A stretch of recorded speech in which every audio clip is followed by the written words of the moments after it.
Dan pemirsa, untuk membahas hal ini telah hadir bersama kami melalui saluran daring Direktur Eksekutif Indonesia Political Review, Mas Iwan Setiawan. Ya, selamat malam Mas Iwan. Selamat malam. Ya, Mas Iwan, melihat kondisi Aceh pada saat ini dan menghangatnya geopolitik di Aceh, Anda memandangnya seperti apa? Iya, kalau saya melihat memang perdamaian di Aceh itu harusnya konsisten dijaga oleh semua pihak. Karena perdamaian di Aceh kan tidak dicapai dengan mudah. Konflik bertahun-tahun hingga pada 2005 itu dicapai kesepakatan dan perdamaian. Sehingga dalam konflik yang berjalan lama itu sudah banyak korban jiwa, darah, itu sangat luar biasa sehingga eh, perdamaian itu harus dijaga sebenarnya. Nah, menurut saya kalau melihat pengibaran bendera oleh Gerakan Aceh Merdeka kemarin, GAM, harusnya tidak boleh dinormalisasi. Bendera GAM kita lihat sebagai makna ideologis dan politis yang kuat. Kalau kita lihat secara simbolik dan historis itu melekat pada gerakan separatis bersenjata. Karena itu kemunculan di ruang publik seperti yang kita lihat kemarin harusnya tidak bisa dianggap sebagai ekspresi biasa. Nah, pengibaran simbol separatis tersebut saya kira menunjukkan masih adanya residu ideologi separatis atau indikasi separatisme laten yang kita ketahui bahwa memang kalau dalam teori konflik itu ada istilahnya konflik laten dan konflik manifest. Walaupun konflik manifestnya sudah mencapai perdamaian pada tahun 2005, namun memang masih ada potensi-potensi yang itulah disebut dengan konflik laten. Dan itu bisa muncul kembali ketika ada pemicu-pemicu atau ada yang melakukan provokasi-provokasi. Nah, kita lihat di Aceh dalam momen bencana alam atau bencana banjir bandang yang melanda Sumatera dan Aceh, dari awal memang kita melihat bagaimana narasi yang berserakan di ruang publik, di media sosial kita. Dari awal itu sudah banyak perang narasi. Dan Presiden Prabowo Subianto juga sudah mencium adanya semacam gerakan-gerakan yang kemarin kan kita melihat banyak yang mendorong adanya status bencana nasional, kemudian mendorong adanya penerimaan bantuan luar negeri, membuka diri dan sebagainya. Kita melihat bagaimana sikap Pak Prabowo itu kekeh atau konsisten mengatakan bahwa kita mampu, kita bisa mengatasi bencana ini sendiri. Nah, saya ingin kaitkan pernyataan Pak Prabowo itu, dan terakhir kita melihat bahwa ada gangguan asing, ada peran asing dalam delegitimasi yang dilakukan oleh pihak-pihak tertentu, terutama di media sosial itu masif sekali. Bahkan Pak Prabowo tidak peduli beliau ditertawakan atau diejek-ejek oleh orang. Beliau kekeh mengatakan bahwa memang ada gangguan asing. Nah, munculnya aksi yang mengibarkan bendera GAM kemarin itu sebenarnya mengkonfirmasi apa yang dinyatakan oleh Presiden Pak Prabowo Subianto. Karena dari awal bencana sampai sekarang masih banyak perang narasi, masih banyak upaya delegitimasi melalui media sosial yang ingin mendiskreditkan peran negara dalam penanganan bencana di Sumatera dan Aceh. Banyak yang mengatakan bahwa negara tidak hadir, negara tidak bergerak cepat. Padahal kan kalau kita melihat bagaimana negara itu hadir sejak awal bencana itu terjadi. Sejak awal bencana itu terjadi, beberapa pesawat Hercules langsung dikirimkan oleh pemerintah pusat membawa bantuan agar segera bisa sampai kepada korban banjir bandang di Sumatera dan Aceh. Sampai hari ini pemerintah melalui BNPB, aparat kepolisian, aparat TNI itu masih bekerja keras untuk kemudian membuka akses, membangun infrastruktur, membangun rumah sementara, menyalurkan bantuan. Jadi kita juga tidak bisa menutup mata apa yang dilakukan oleh pemerintah. Walaupun banyak kritik, walaupun banyak serangan di media sosial, walaupun banyak perang narasi, tetapi kan di lapangan kita juga tetap melihat bagaimana kehadiran negara. Betul. Nah, inilah yang dimanfaatkan oleh kelompok-kelompok ini menurut saya, yang kemudian kalau kita pinjam bahasa Pak Prabowo itu ada intervensi asing, ada peran asing yang kemudian membuat narasi di media sosial mendiskreditkan kinerja pemerintah, kemudian seakan-akan pemerintah itu tidak hadir. Padahal memang kita lihat pemerintah itu hadir.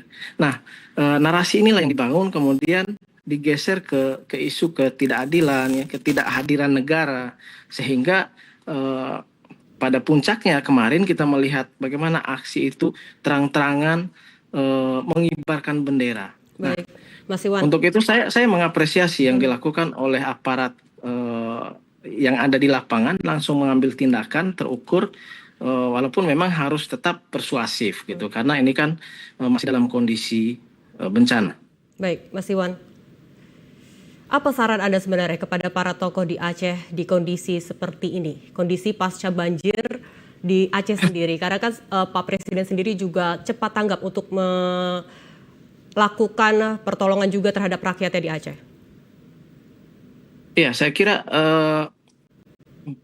semua pihak yang ada di daerah, mau itu pemerintah, kemudian pemerintah daerah maksud saya, kemudian tokoh masyarakat, tokoh pemuda dan sebagainya, bagaimana menyatukan energi untuk kemudian fokus membantu para korban, memulihkan situasi, memulihkan keadaan, kemudian membantu pemerintah untuk kemudian membangun bangunan-bangunan yang rusak, menyambung jembatan-jembatan, minimal kita tidak membuat situasi tambah runyam gitu. Minimal kita mendukung pemerintah, karena menurut saya satu-satunya cara untuk kemudian Sumatera dan Aceh itu pulih adalah kita fokus mendukung pemerintah. Karena apa?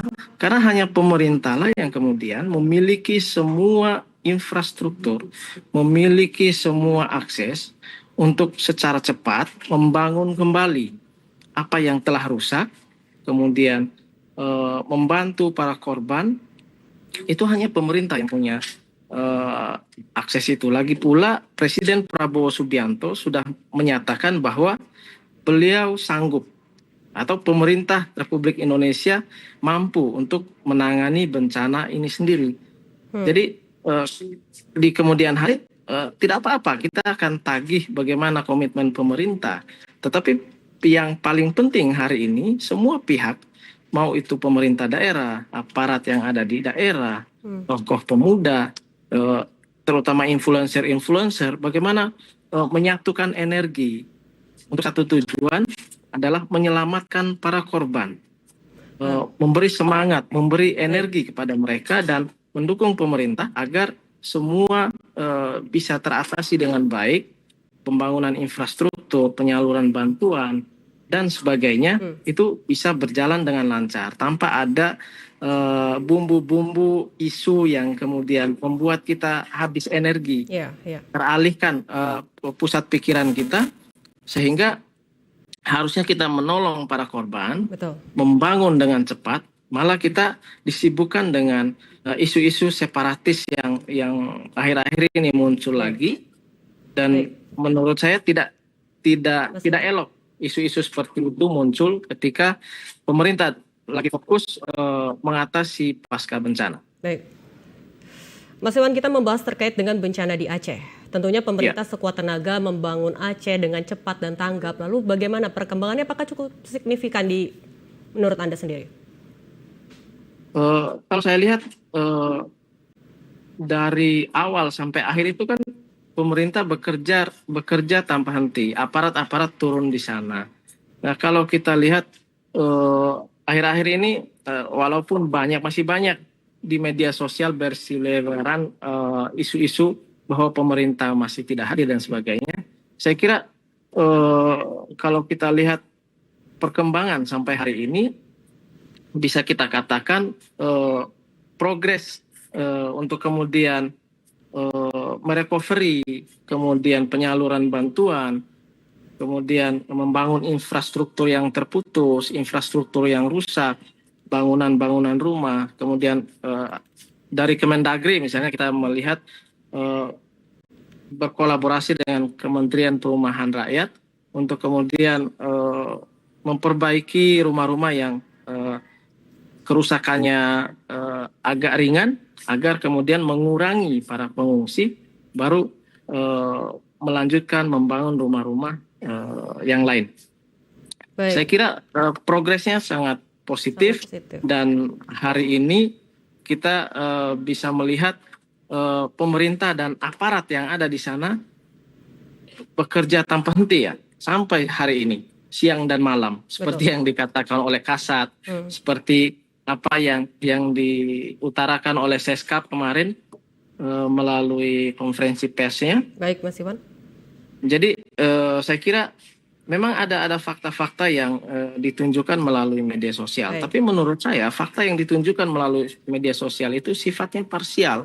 Karena apa? Karena misalnya seorang influencer misalnya datang ke suatu desa, menunjukkan kerusakan, menunjukkan rumah belum dibangun, kemudian bantuan belum sampai. Tetapi kan menurut saya tetap saja parsial. Karena apa? Karena bisa saja dia lagi live di situ, dia lagi syuting di situ, di desa sebelah atau di samping dia pemerintah sedang bekerja, pemerintah sedang menyalurkan bantuan, tetapi tidak divideokan gitu. Baik. Jadi saran saya kepada pemerintah juga mengaktifkan media center, mengaktifkan media center agar setiap saat bisa mengupdate dan menerima aspirasi dari masyarakat. Baik. Di mana desa yang masih terisolasi, di mana masyarakat yang membutuhkan bantuan dan lain-lain. Baik, Mas Iwan. Terima kasih sebelumnya telah berbagi dan membahas topik ini bersama kami di Laporan 8 Malam, Mas Iwan. Selamat malam. Terima kasih.